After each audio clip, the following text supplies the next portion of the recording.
Long ago, in the golden heart of Africa, where the baobab trees whispered secrets to the wind and the Zambezi River carried the voices of the ancestors, lived a woman named Nyasha. Nyasha wasn't just beautiful, her spirit was a song. Her laughter made birds sing. Her kindness could heal hearts.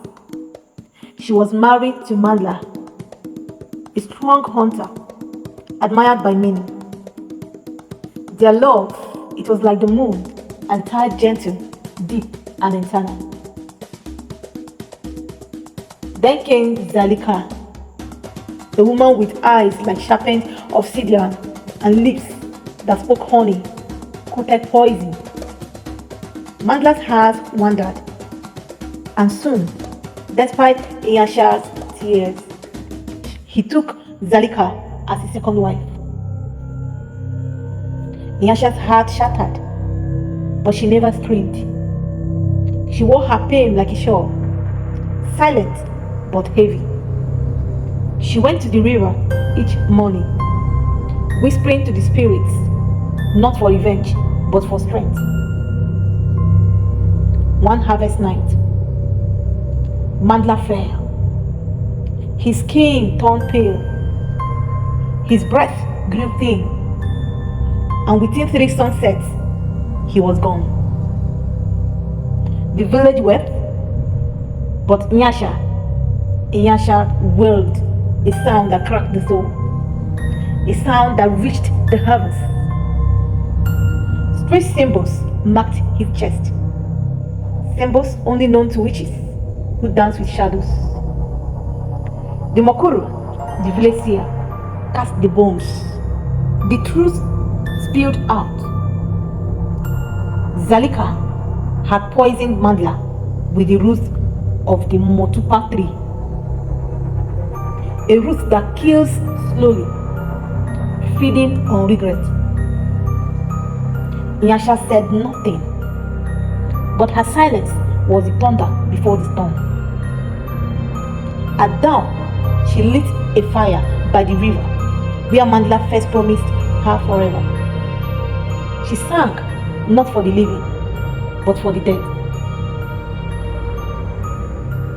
May my tears water the truth. May the earth remember my pain. The river rose, the wind roared, the earth listened. That night, Zalika screamed. Her body burned with fire no one could see. By morning, she was gone. No bones, no ash, just silence. Some say when a woman's pain is too deep for words, the river carries her voice.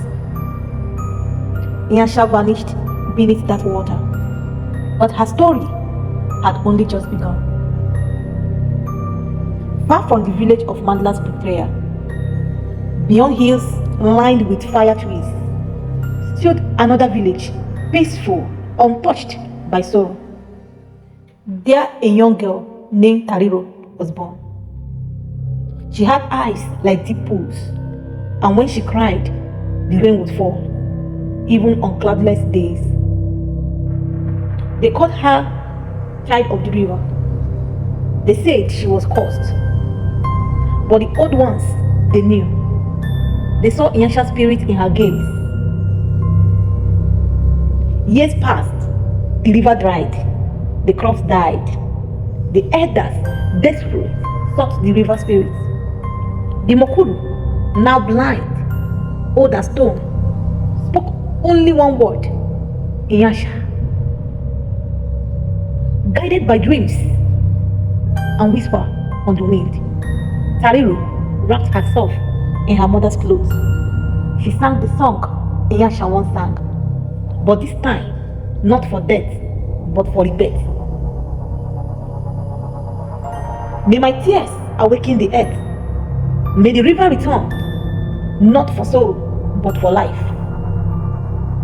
The earth rumbled, the trees bowed, and from the cracked ground, the river burst forth, alive, wild, sacred, and in its reflection, Nyasha appeared. My daughter, the pain ends with you. Let no woman carry the silence I bore. Let the water carry strength, not so. And so Nyasha returned, not in vengeance, but in healing. Her tears had become a river, and her daughter its voice. Tariro thought the curse had ended, but evil does not die, it waits. And Zalika's spirit was waiting. When Zalika vanished, her body perished, but her spirit didn't cross into the land of ancestors. No, it was too bitter, too broken. It buried itself beneath the roots of the motupa tree, the very poison she used to kill. There it fed on anger, on silence, on forgotten rage. Tariro woke screaming each night. She heard whispers in the wind. You are my little river. Villagers began falling ill again. The river turned red at dusk. Zalika has returned. In shadow, she seeks your spirit to be reborn. You must go where your mother wept, where the betrayer was born, back to the land where Mandla passed away, where Nyasha wept, where Zalika's lies first rooted. But the village was no more, only ash, silence, and the tree. You took my father, but not me, Tariro whispers. Your mother's tears drowned me, but yours will set me free, Zalika's voice echoing. I am Nyasha's blood. I cry not from pain, but from power, Tariro said. Zalika's curse was broken, not by revenge, but by courage. Tariro was not just Nyasha's daughter, she was the river's warrior, and from her tears, a new age was born. Peace had returned. The river flowed like song. Tariro had broken the curse and saved her people.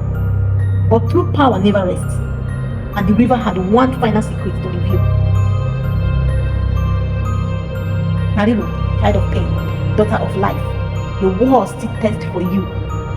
Spirit voice, Nyasha. Tariro was not just born of pain, she was carved by it. She had face, shadow, and now she was being called into the light.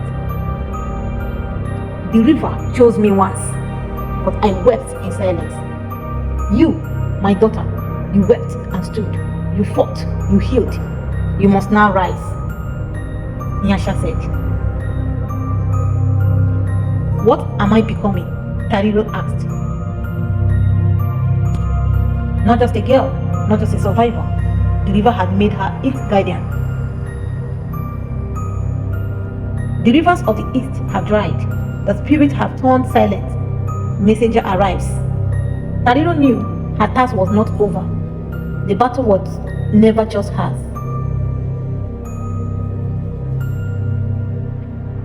She didn't drown, she ascended. And so the girl who cried for peace became the river goddess of rebirth. Tariro, the unbroken. She walks now between words, spirits and soil, pain and power. If you like this story, subscribe for more real life